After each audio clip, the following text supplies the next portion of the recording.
नमस्कार, मैं आपका साथी सुमित अवस्थी। शाम के 7 बजने ही वाले हैं। चक्रव्यूह का वक्त है। शुरुआत करते हैं सबसे पहले वो कहानियां जिन पर आज आपने पसंद अपनी हमको बताई है। पहली कहानी तमिलनाडु में एक्ट्रेस त्रिशा कृष्णन पर तनातनी है। विजय वर्सेस उदयनिधि हो गया है।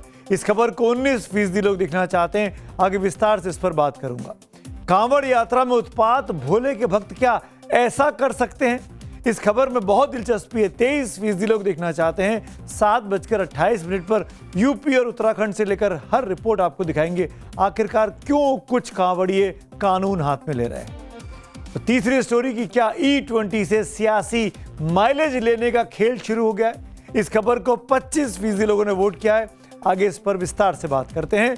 और जिस खबर को आज सबसे ज्यादा आप तमाम दर्शकों ने पसंद किया है वो है कि क्या नीतीश कुमार अगर बिहार के मुख्यमंत्री बने रहते तो एनडीए या फिर बीजेपी बांकीपुर जीत जाती। इस स्टोरी में 33% लोगों ने दिलचस्पी दिखाई है और आज की हमारी लीड स्टोरी भी यही है। जो हार कर जीतता है उसे बाजीगर कहते हैं। शाहरुख खान की इस फिल्म का डायलॉग तो आपको याद होगा। और जो बाजीगर होता है उसके नाम का बजता है डंका। बिहार की बांकीपुर सीट से बीजेपी के उस अभेद्य गढ़ से प्रशांत किशोर की जीत ने उनकी मुरझाई हुई उम्मीदों को एक नई मुस्कान दे दी है और इसके साथ उनके राजनीतिक व्यक्तित्व का बजने लगा है डंका। आज पटना से दिल्ली तक बस पीके ही होता रहा।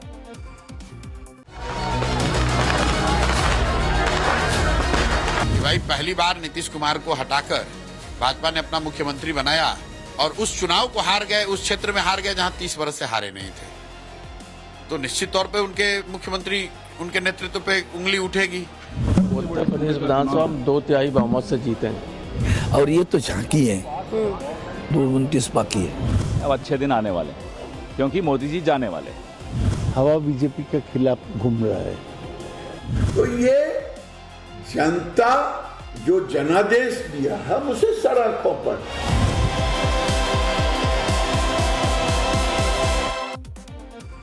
तो सुना आपने, डंका बांकीपुर में बजा लेकिन उसकी गूंज दिल्ली में संसद के गलियारों में सुनाई पड़ी। आपने अभी सुना भी कि कैसे बीजेपी हो, कांग्रेस हो, दूसरी क्षेत्रीय पार्टियां हो, उनकी चर्चा का विमर्श एक सीट का नतीजा हो गया। बल्कि इससे आगे आज प्रधानमंत्री नरेंद्र मोदी और जेडीयू के अध्यक्ष और पूर्व मुख्यमंत्री नीतीश कुमार की मुलाकात भी उसी डंके का साइड इफेक्ट मानी जा रही है। आज एनडीए का मंगल मिलन का दिन था, लेकिन बांकीपुर से आई अमंगलकारी खबर के बीच इस मंगल मिलन में पीएम मोदी और नीतीश कुमार का मिलन सुर्खियां बटोर गया। नीतीश कुमार के समर्थक खुलेआम ये कहने लगे हैं कि बांकीपुर में हार इसलिए हुई कि चुनाव तो एनडीए ने नीतीश कुमार के नाम पर पिछले साल नवंबर के महीने में जीता, लेकिन बाद में उनको जिस तरीके से हटाया गया वो जनता को पसंद नहीं आया। नीतीश कुमार के सगरों चर्चा पब्लिक में यह है कि नीतीश कुमार के हम लोग वोट दिए, नीतीश कुमार के बीच में हटा दिया। जिसमें बात में दम है नहीं, ये कुल अपना प्लानिंग से हटे उठे हैं, लेकिन पब्लिक में है कि हटा दिया गया है। अभी जहां भी इलेक्शन होगा तो हाल ये होगा। पब्लिक का गुस्सा है कि मुख्यमंत्री बनाते हैं केकड़ा, बना देता है केकड़ा। अनंत सिंह बाहुबली हैं, अनंत सिंह जेडीयू के विधायक हैं, अनंत सिंह नीतीश कुमार के परम भक्त भी हैं। लेकिन क्या सम्राट चौधरी की जगह नीतीश कुमार मुख्यमंत्री होते तो बांकीपुर का नतीजा ऐसा नहीं होता? क्या तब बीजेपी का उम्मीदवार चुनाव जीत जाता? सम्राट चौधरी इसी साल 15 अप्रैल को बिहार के मुख्यमंत्री बने। वो बीजेपी से आने वाले पहले मुख्यमंत्री हैं बिहार के, लेकिन उनके मुख्यमंत्री बनने के बाद कई ऐसी घटनाएं हुई हैं जिनसे बीजेपी की मुश्किल बढ़ गई है। आपको याद दिलाऊं, राष्ट्रीय स्तर पर जेनजी का आक्रोश सबने देखा कि कैसे उसके चक्कर में दिल्ली में केंद्रीय शिक्षा मंत्री धर्मेंद्र प्रधान को मजबूरन अपने पद से इस्तीफा तक देना पड़ा। लेकिन उससे पहले जंतर मंतर पर छात्रों पर लाठियां चली, कील वाली लाठियां बरसाई गई और पैलेट गन के इस्तेमाल का आरोप लगा, जिसने इस माहौल को बहुत सुलझा दिया और युवाओं को सरकार के खिलाफ खड़ा कर दिया। उस पर से बिहार में, पटना में, जहां छात्रों का आक्रोश उसी तरीके से देखा जैसे दिल्ली में दिखा। सबसे बड़ा आंदोलन दिल्ली के बाद कहीं हुआ तो कहा जाता है पटना में हुआ जेनजी का। वहीं बिहार से भी एक और सिवान से खबर आई थी। उस तस्वीर ने, जो आप याद करिए, माहौल को और बिगाड़ दिया, जिसमें एक पुलिस वाला छात्रों पर AK-47 से फायर करता हुआ दिखाई देता है। आरोप लगा कि पुलिस के इस फायरिंग से ये विपक्ष और छात्रों का आरोप है कि 3 छात्र घायल हो गए थे। हालांकि बाद में प्रधानमंत्री मोदी खुद इस बिगड़े हालात को संभालने के लिए सोशल मीडिया के जरिए छात्रों से संवाद करने की कोशिश करते हैं, उनको समझाने की कोशिश करते हैं, लेकिन बांकीपुर के नतीजों से लगता है कि नाराजगी मिटी नहीं। पीके हालांकि कह रहे हैं कि नाराजगी मुख्यमंत्री सम्राट चौधरी से है, बीजेपी अपना सम्राट नहीं बदलेगी तो वह ऐसे ही हारती रहेगी। दूसरी तरफ प्रशांत किशोर ये भी कह रहे हैं कि उनकी जीत के पीछे जेनजी नहीं है। भाजपा का जो राजनीतिक नेतृत्व है वो तो जरूर इस बात का आकलन करेगा कि जिस विधानसभा को पिछले 30 वर्ष में नहीं हारे हैं, वो अगर सम्राट चौधरी के खिलाफ वो उसने वोट किया है, उनके नेतृत्व के खिलाफ वोट किया है, तो भाजपा को उसको चिंतन करना पड़ेगा, उनको हटाने की चिंता करनी पड़ेगी। अगर नहीं हटाएंगे तो मैं आपको लिख कर देता हूं, आगे के चुनाव में भी इसका बड़ा खामियाजा इनको भुगतना पड़ेगा। भाई जेनजी ने किया या बूढ़े ने किया, ये तो एकदम हमारे पास कोई आकलन नहीं है। वोटिंग परसेंटेज देखकर ऐसा नहीं लगता है कि युवाओं ने बहुत बड़ी संख्या में वोट किया है। उनका गुस्सा होगा, उनकी बात का, परसेप्शन का असर जरूर परिवार पर होगा, उनके वोटिंग पैटर्न पर होगा, लेकिन वोट में स्पेसिफिकली जेनजी ग्रुप के लड़के ज्यादा निकलकर वोट किए हैं, ऐसा मुझे अभी तक नहीं प्रतीत हो रहा है। जिस बांकीपुर सीट से बीजेपी के अध्यक्ष नितिन नवीन लगातार 5 बार चुनाव जीतते रहे, वहीं से उनकी पार्टी का उम्मीदवार बुरी तरीके से हार जाए तो लोगों की दिलचस्पी ये जानने में हो गई कि ऐसा उलटफेर हुआ तो हुआ कैसे। पीके ने बांकीपुर उपचुनाव में खुद को तीसरे विकल्प के रूप में पेश किया। उन्होंने साफ वोटरों से कहा कि वो आरजेडी कांग्रेस के सपोर्ट से नहीं जीतेंगे, बल्कि जो लोग बीजेपी को वोट देते हैं उनको आकर उनके लिए वोट करना चाहिए। वैसे पीके पूरे राज्य का मुद्दा उठाते हैं, बिहार में इन्वेस्टमेंट लाने की बात करते हैं, लेकिन बांकीपुर में उन्होंने स्थानीय मुद्दों पर बहुत जोर दिया। इंफ्रास्ट्रक्चर की बात की, उच्च शिक्षा की बात की, रोजगार और पलायन जैसे बुनियादी मुद्दों को तवज्जो दी। बांकीपुर के 1/3 से ज्यादा वोटर्स 40 साल से कम उम्र के हैं, जिनके मन में पेपर लीक हो या फिर रोजगार की समस्या हो और विस्थापन की जो बातें होती है, माइग्रेशन की, उसको लेकर बहुत ज्यादा गुस्सा है। पीके का ये चुनाव उस वक्त हो रहा है जब अयोध्या में राम मंदिर में चढ़ावा चोरी से लेकर पेट्रोल में इथेनॉल को लेकर लोग नाराज हैं। इसी बीच बिहार के भोजपुर में आपको याद होगा, भरत तिवारी नाम के एक युवक की एनकाउंटर ने बीजेपी के कोर सवर्ण वोटरों में नाराजगी भर दी थी। और सबसे बड़ी बात तो ये कि पीके बांकीपुर के लोगों के बीच ये नैरेटिव बनाने में कामयाब रहे कि बीजेपी तो कुत्ता बिल्ली को भी अपने टिकट पर जिता देने का दम भरती आई। चुनाव मुद्दों और उसके साथ परसेप्शन का खेल है। परसेप्शन के उस खेल में पीके बाजी मार ले गए। का असर मुझे लगता कुछ तो हुआ है, लेकिन इवन मोर इम्पोर्टेंट असर रहा है अपर कास्ट का। अपर कास्ट में नाराजगी है और आज से नहीं, धीरे धीरे बढ़ रही है।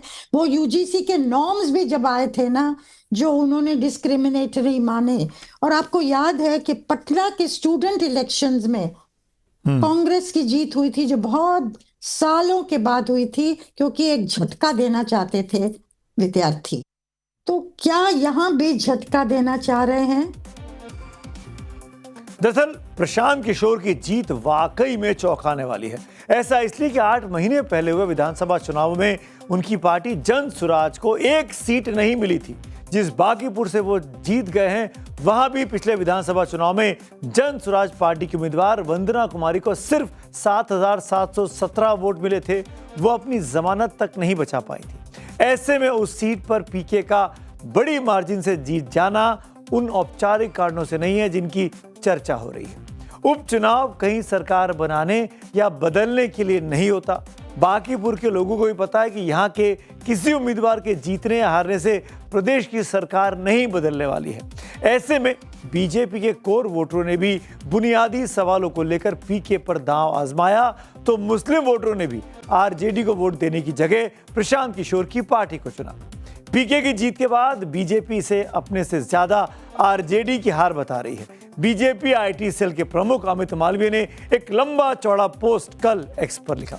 2025 की तुलना में भाजपा अपने 54% से अधिक वोट शेयर को बचाने में सफल रही, जबकि आरजेडी अपने वोट शेयर का सिर्फ 37% ही बचा पाई। दूसरे शब्दों में भाजपा के वोट शेयर में 45.6% की गिरावट आई, जबकि आरजेडी के वोटों में कहीं ज्यादा 63.3% की भारी गिरावट दर्ज हुई। यानी अनुपात के हिसाब से आरजेडी का जनाधार भाजपा की तुलना में बांकीपुर में कहीं अधिक तेजी से खिसका है। ये कुछ ऐसा ही हुआ कि किसी एक की आंख फूट जाए तो वो खुश हो कि दूसरे की तो दोनों आंखें चली गई। और आरजेडी भी बीजेपी के अमित मालवीय की तरह ही उनके अंदाज में बता रही है कि कैसे ये रिजल्ट एनडीए के खिलाफ है, उसके खिलाफ नहीं है। इनके 100 दिन के अंदर, 150 दिन के अंदर भाजपा 2 बड़े चुनाव हारती है, एक एमएलसी का, एक एमएलए का। तो इसमें सम्राट चौधरी जी पूरी तरीके से फेल हो चुके हैं। लोगों का विश्वास उन पर, बीजेपी सरकार पर नहीं है। तो इसे कहते हैं कि चित भी मेरी और पट भी मेरी और अंटी मेरे जेब में। हार में आत्ममंथन होना चाहिए, लेकिन तेजस्वी को बीजेपी की हार बर दिख रही है। वो भूल जा रहे हैं कि उनके उम्मीदवार की कितनी बुरी गत हुई इस चुनाव में, और जिस पीके की जीत में विपक्ष की उम्मीदें देख रहे हैं वो पीके एनडीए और महागठबंधन दोनों पर हमलावर रहते हैं। अब सवाल है कि पीके क्या बड़े बदलाव का कारण बन सकते हैं। बिहार की राजनीति को करीब से जानने वालों को लगता है कि अगले 4.5 साल तक पीके उन मुद्दों को उठा सकते हैं जो बिहार के स्वाभाविक मुद्दे हैं, जैसे गरीबी, पलायन, विस्थापन, शिक्षा की व्यवस्था, स्वास्थ्य और रोजगार। वो चौकी पे भी बैठ के एक बौद्धिक संवाद करना चाहते हैं, और उस बौद्धिक संवाद का केंद्र बिहार में अब प्रशांत किशोर उभरेंगे, और उनकी बात को, उनकी चर्चा को रोकना बड़ा मुश्किल होगा। So he has a lot of space. वो इंटेलेक्चुअल कम्युनिकेशन कहिए, पीपल्स इश्यूज का कम्युनिकेशन कहिए, या सरकार को कटघरे में खड़ा करने का कम्युनिकेशन कहिए, वो सब वो करते रहेंगे। और ऑफ कोर्स उनके पास आने वाले 4.5 साल हैं ये सब करने के लिए। जो बातें वो कर रहे हैं उनमें से उनको किसी पे अमल नहीं करना है। अभी तो दौर है, जमाना है, देखते क्या होता है। तो बिहार की राजनीति से लालू और नीतीश राज का पटाक्षेप हो चुका है। अब तेजस्वी, सम्राट चौधरी के बीच में सेंध मारने के लिए प्रशांत किशोर ने अपनी धमक दिखा दी है। क्या होगा बिहार की राजनीति में अगले कुछ वर्षों तक हमको बहुत करीब से देखना होगा, तभी स्पष्ट होगा कि बिहार की जनता अपना भविष्य क्या चाहती है। आगे बढ़ते हैं आज की अगली कहानी की ओर। और अब बात E20 पेट्रोल की, जिसमें नेताओं को सियासी माइलेज अब नजर आने लगा है।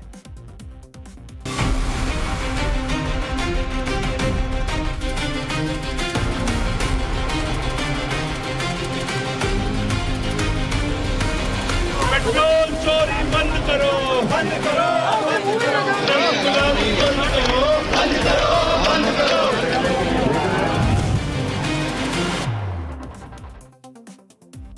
हेरा फेरी, ये फिल्म आपने भी देखी होगी। इसमें 3 मुख्य किरदार थे, बाबूराव, राजू और श्याम।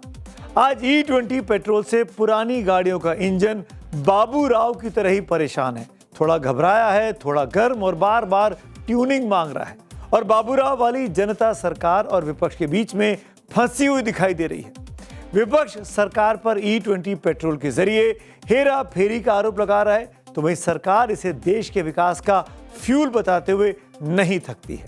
लेकिन सवाल है कि क्या वाकई E20 पेट्रोल के जरिए सरकार जनता के साथ हेरा फेरी कर रही है? क्या वाकई पेट्रोल में इथेनॉल मिलने से देश का क्रूड इंपोर्ट बिल कम हो रहा है? E20 को लेकर ऐसे कई सवाल हैं जिन्हें आज हम चक्रव्यूह की कसौटी पर नापने वाले हैं। आपकी बाइक और कार का माइलेज भले ही कम हो गया हो, लेकिन विपक्ष को इसमें अपना सियासी माइलेज दिख रहा है। आम आदमी पार्टी ने तो अब E20 एक्सीलेटर को पूरी तरीके से आज दबा दिया।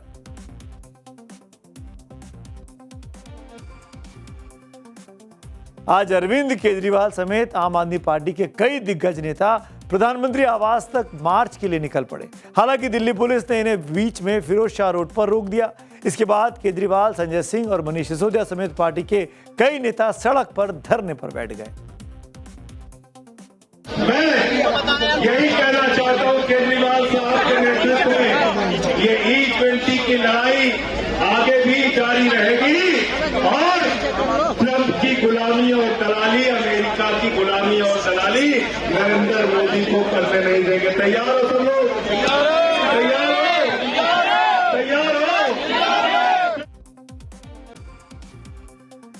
आम आदमी पार्टी ने दावा किया कि उनके पास 2,33,000 लोगों के हस्ताक्षर वाली याचिकाएं हैं। इसे लेकर वो प्रधानमंत्री से मिलकर देना चाहते थे, लेकिन उन्होंने मिलने से इनकार कर दिया। इसके बाद केजरीवाल ने एक प्रेस कॉन्फ्रेंस करके प्रधानमंत्री मोदी से अपील की कि वो अमेरिका के दबाव में नहीं बल्कि देश हित को ध्यान में रखते हुए फैसला लें और E20 को लागू करने पर पुनर्विचार करें।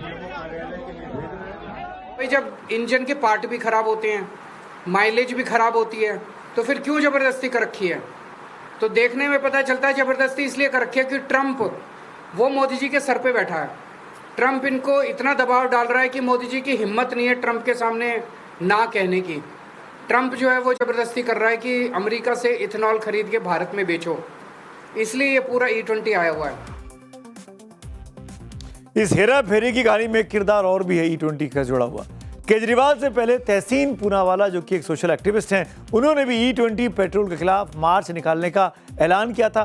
तहसीन का आरोप है कि उनके ऐलान के बाद उन्हें दिल्ली में हाउस अरेस्ट कर लिया गया। तहसीन ने अपने सोशल मीडिया अकाउंट से कुछ वीडियो भी शेयर किए थे जिसमें कुछ पुलिस वाले उनके घर के अंदर नजर आ रहे हैं। तहसीन पूनावाला टीम भारत नाम से एक अभियान चलाकर E20 पेट्रोल के खिलाफ हल्ला बोल रहे हैं। इस बीच सोशल मीडिया पर उन्होंने एक जानकारी शेयर करते हुए आज बताया कि पेट्रोलियम मंत्रालय ने टीम भारत को चर्चा के लिए बुलाया है।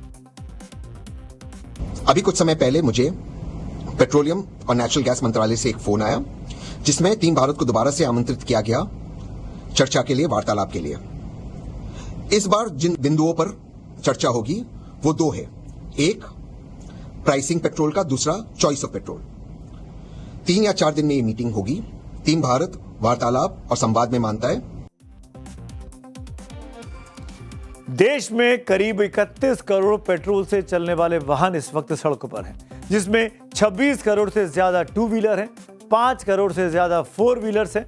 इनमें से 80% वाहन 2023 से पहले के मैन्युफैक्चर्ड हैं, यानी E20 पेट्रोल से चलाने के लिए ये वाहन नहीं बने जो 2023 के पहले के। इनके इंजन में 20% इथेनॉल झेलने की क्षमता नहीं थी।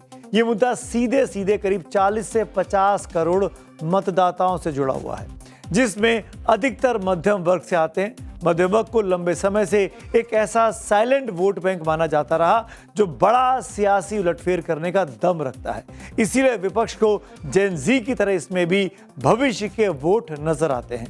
हालांकि संसद में अब तक E20 को लेकर विपक्ष की खामोशी उसकी मंशा पर सवाल जरूर खड़ा कर रही है।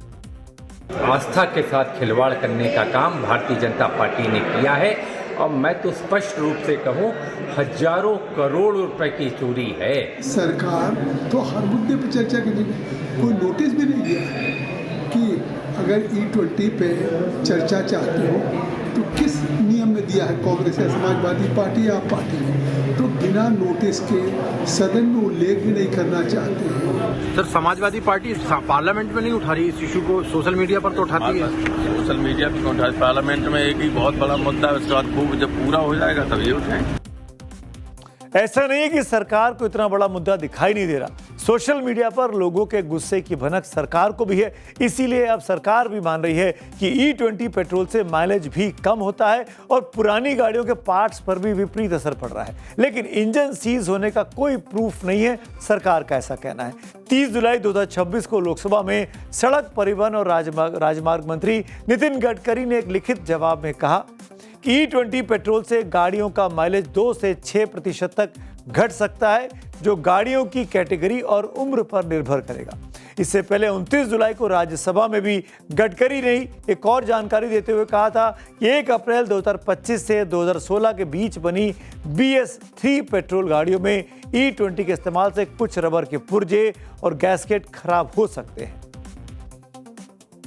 Mileage, yes, it may drop a little, but it may drop a little, mileage can drop a little because of various things.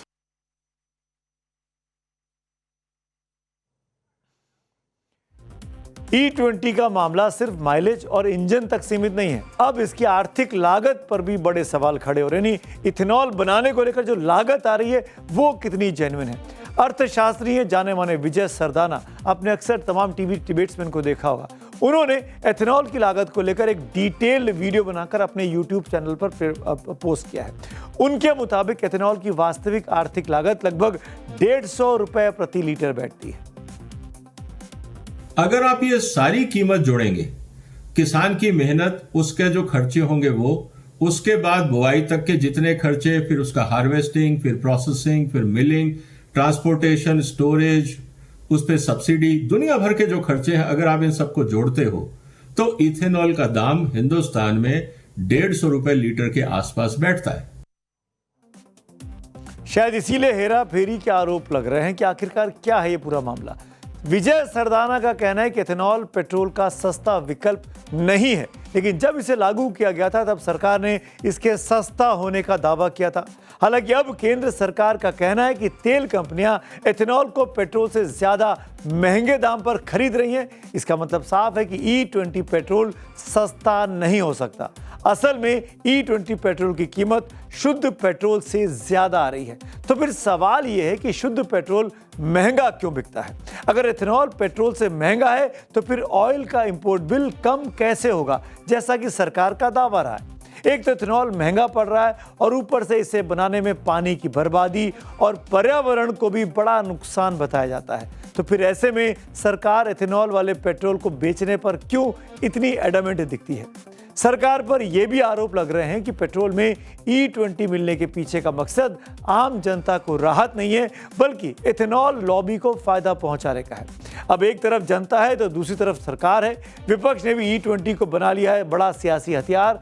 ऐसे में सवाल ये कि क्या E20 देश की अर्थव्यवस्था को बचाने का मास्टर स्ट्रोक है या फिर कुछ और है? अब बात करते हैं आज की एक और इंटरेस्टिंग स्टोरी। तमिलनाडु की राजनीति में आज फिर भयंकर उबाल आया।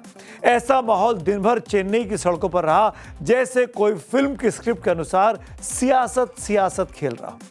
तमिल फिल्मों के दो सुपरस्टार्स के बीच में एक सुपर सक्सेसफुल हीरोइन का नाम उछाला गया। एक तरफ है विपक्ष के नेता उदयनिधि स्टालिन और दूसरी तरफ है राज्य के मुख्यमंत्री और सुपरस्टार रहे सी जोसेफ विजय।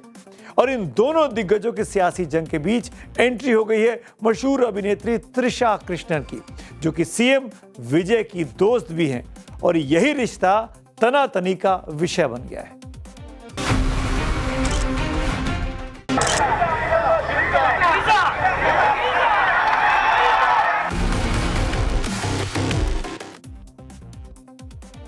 मंगलवार का दिन तमिलनाडु के लिए हंगामेदार रहा।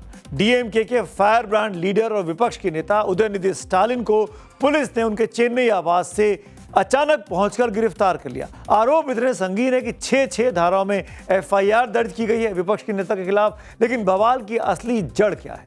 तंजावुर की एक रैली, कावेरी का पानी और भीड़ का, पब्लिक का त्रिशा करके चिल्लाना। आरोप है कि उदयनिधि ने मुख्यमंत्री विजय पर निशाना साधते हुए एक ऐसी टिप्पणी की थी इस रैली में जिसने महिला सम्मान को ठेस पहुंचाई है। पहले देखिए और सुनिए तंजावुर की उस रैली में हुआ क्या था जिस पर पूरा बवंडर मचा हुआ है।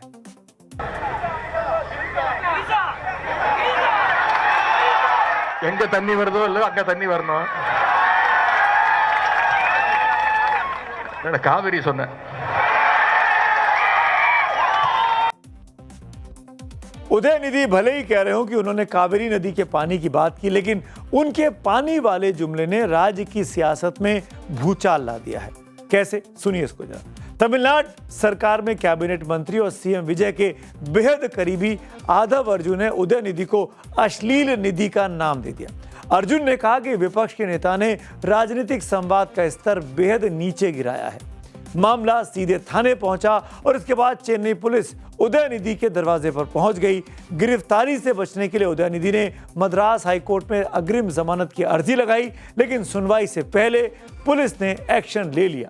घर के बाहर समर्थकों और पुलिस में धक्का मुक्की हुई, लेकिन स्टालिन को हिरासत में पुलिस लेकर चली गई। गिरफ्तारी से पहले उदयनिधि के साफ किया कि उनके बयान का गलत मतलब निकाला गया। उदयनिधि भले ही अपने बयान को कावेरी के पानी से जोड़ रहे हों, लेकिन पुलिस की डायरी में उनके खिलाफ धाराओं का अंबार लग गया है। महिला की गरिमा का अपमान, आपराधिक साजिश का शांति भंग करना, कुल 6 मामलों में उनके खिलाफ एफआईआर दर्ज हुई है, लेकिन कोर्ट में सरकार का रुख भी बहुत दिलचस्प रहा। सरकारी वकील ने मद्रास हाईकोर्ट में कहा कि सरकार विपक्ष के नेता को रिमांड में नहीं भेजना चाहती। पूछताछ के बाद उदयनिधि को स्टेशन बेल पर रिहा कर दिया जाएगा।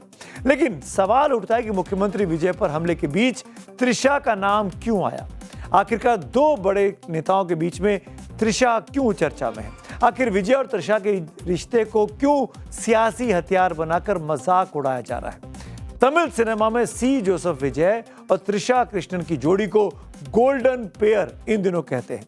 घिल्ली से लेकर ब्लॉकबस्टर लियो तक दोनों ने एक साथ कई हिट फिल्में दी हैं। ऑन स्क्रीन केमिस्ट्री ने दर्शकों को दीवाना बनाया, लेकिन धीरे धीरे इस केमिस्ट्री के ऑफ स्क्रीन पहुंचने की अटकलें तेज हो गई। थलपति विजय के बतौर सीएम के कामकाज की जितनी चर्चा है, उतनी ही चर्चा उनके पर्सनल लाइफ की भी होती है। सबसे ज्यादा कंट्रोवर्सी है विजय की शादीशुदा जिंदगी को लेकर। खबरों की माने तो विजय और उनकी पत्नी संगीता सोनालिंगम का 27 साल पुराना रिश्ता खत्म होने की कगार पर खड़ा है।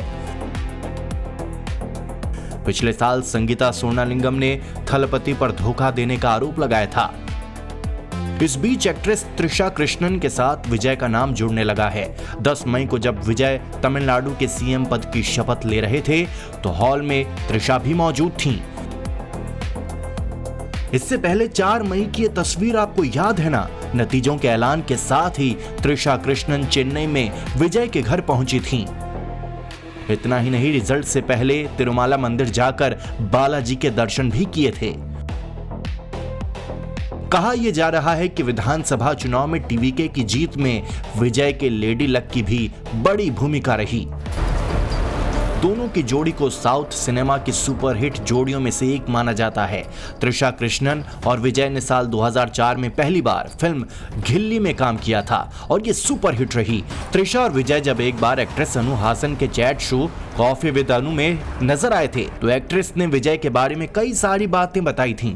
त्रिशा ने बताया था कि सेट पर थलपति विजय कैसे थे और उनके साथ फिल्मों में काम करने का उनकी जिंदगी पर क्या असर पड़ा। अगर आप पूछें कि विजय और त्रिशा का रिलेशनशिप स्टेटस क्या है तो शायद कोई कंफर्म नहीं करेगा, क्योंकि इन दोनों ने कंफर्म नहीं किया कि इनका स्टेटस आज क्या है।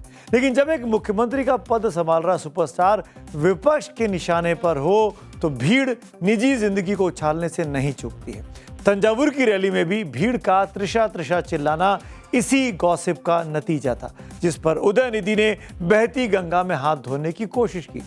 इस डबल मीनिंग डायलॉग वाले विवाद ने तमिलनाडु की राजनीति का स्तर फिर उसी जगह पर ला दिया जहां पर कहा जाता था कि तमिलनाडु में बदले वाली राजनीति सबसे ज्यादा खेली जाती है। डीएमके के सांसद टीआर बालू अपने नेता के बचाव में उतरे और कहा कि उदयनिधि ने किसी महिला का नाम नहीं लिया। यह पूरी तरह से एक झूठा और गढ़ा हुआ विवाद। Said anything unparliamentary in the public meeting. It is a public meeting on Kaveri. He was only quoting the Kaveri and its water flow and other things. Why should you? There is a panic created by the media only, not by. He has not mentioned anything about that particular lady or anything.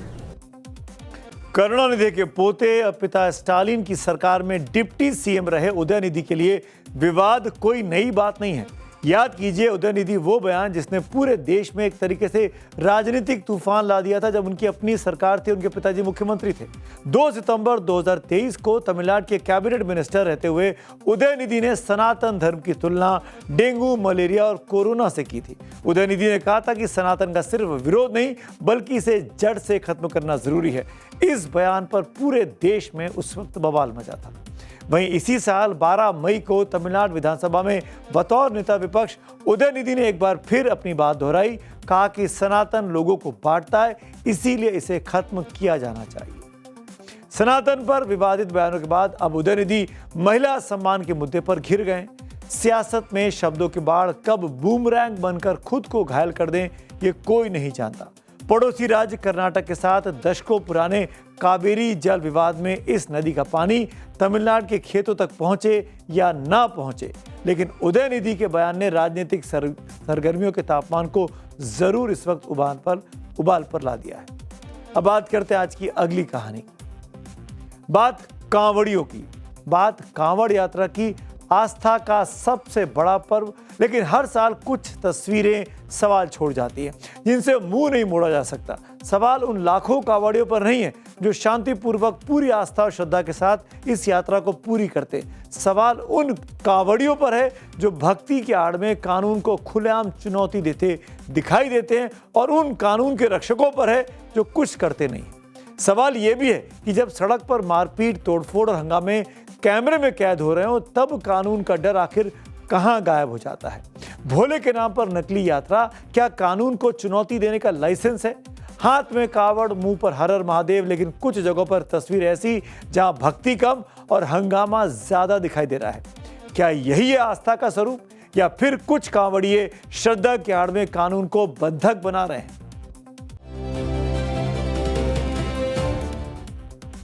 सावन के महीने में प्रशासन की तरफ से कांवड़ यात्रा के लिए विशेष इंतजाम किए जाते हैं। रूट तय होते हैं, सुरक्षा बल तैनात किए जाते हैं, स्वागत के बड़े बड़े इंतजाम सरकार कर रही है। श्रद्धालुओं पर हेलीकॉप्टर से फूल बरसाए जाते हैं। आज देखिए, उत्तराखंड के सीएम पुष्कर सिंह धामी ने हरिद्वार में कांवड़ियों के पैर धोकर उनका स्वागत किया।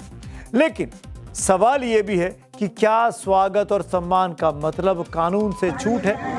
मेरठ से आई तस्वीरें ऐसे ही उत्पात मचाने वाले कांवड़ियों पर सवाल उठाती हैं। ध्यान से देखिए। कांवड़ यात्रा के दौरान कांवड़ियों ने पुलिस की एक जीप पर हमला कर दिया। पुलिस की जीप है ये।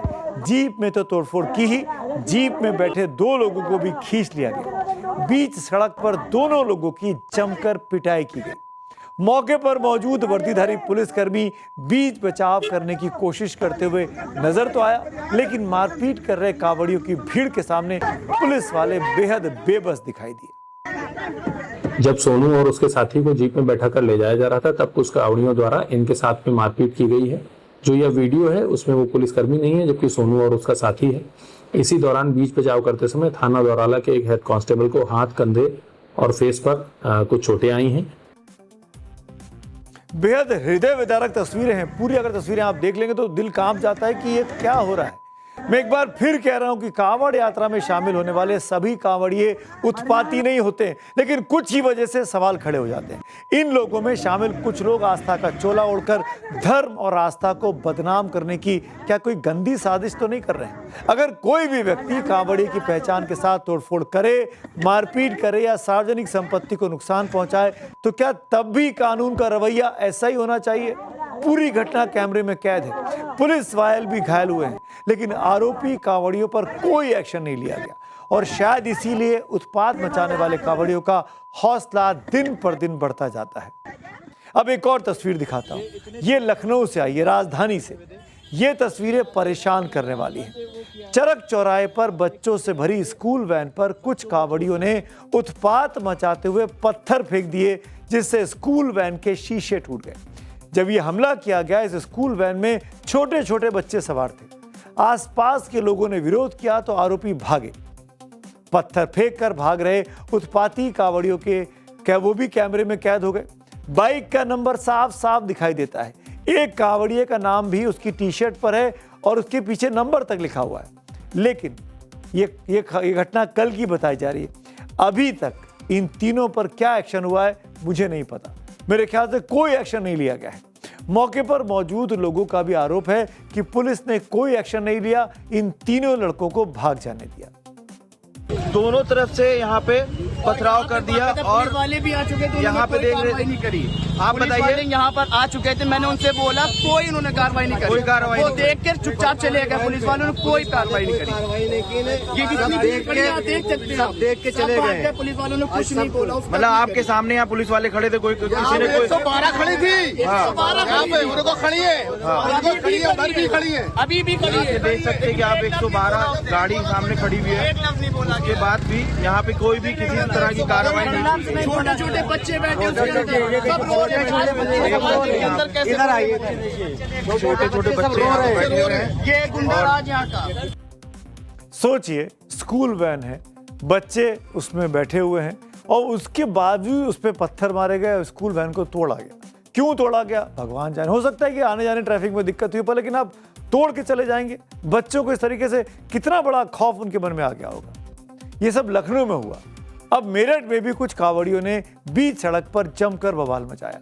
बताया जा रहा है कि हरिद्वार से जल लेकर आ रहे कांवड़िए की कार की टक्कर दूसरे कांवड़ियों से हो गई, जिसके बाद कांवड़ियों ने पहले की जमकर मारपीट की, यानी कांवड़िए आपस में भिड़ गए और उसके बाद कार को कबाड़ बना दिया गया। इस मामले में पुलिस ने एक आरोपी को गिरफ्तार किया है। इस मामले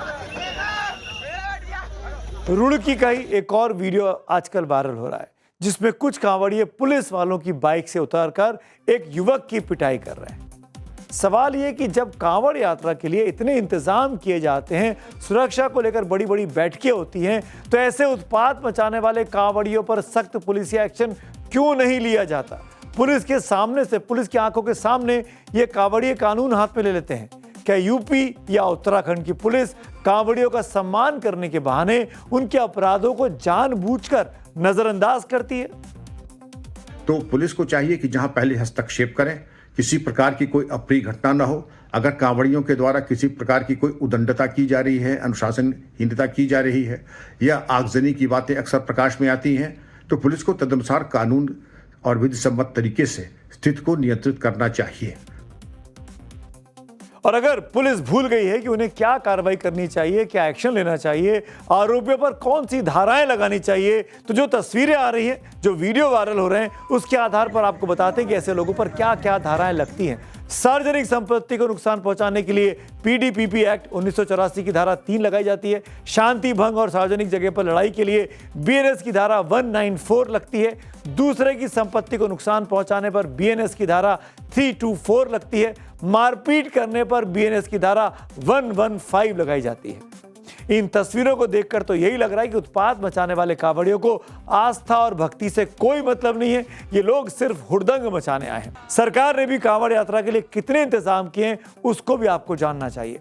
यूपी में 60,000 से ज्यादा और उत्तराखंड में 6,000 से ज्यादा पुलिसकर्मी रास्ते में तैनात किए गए हैं। हर 1 किलोमीटर पर एक सब इंस्पेक्टर, 4 कांस्टेबल और हर 15 किलोमीटर पर एक आईपीएस अधिकारी की तैनाती की गई है। संवेदनशील जगहों पर ड्रोन कैमरों और सीसीटीवी नेटवर्क से 24 घंटे की निगरानी का दावा है। यात्रा की लगातार मॉनिटरिंग के लिए 24 घंटे चालू रहने वाला विशेष कंट्रोल रूम बनाने का दावा किया गया है। मुख्य मार्गों और एक्सप्रेसवे पर यातायात के लिए सख्त डायवर्जन और प्रतिबंध लागू किए गए हैं। श्रद्धालुओं की सुविधा के लिए अतिरिक्त सरकारी बसें भी चलाई जा रही हैं। गाजियाबाद, मेरठ, मुजफ्फरनगर और हरिद्वार में 4 से 12 अगस्त तक स्कूलों की छुट्टी कर दी गई है। अब प्रशासन का पूरा फोकस इसी बात पर है कि कांवड़ियों को कोई परेशानी नहीं होनी चाहिए, लेकिन यह भी देखना होगा कि कांवड़ियों की वजह से आम जनता को भी तो परेशानी नहीं होनी चाहिए, क्योंकि ज्यादातर जगहों पर कांवड़िए के लिए अलग रूट बनाया गया है, लेकिन उसके बाद भी आम लोगों से कांवड़ियों की झड़प होती है।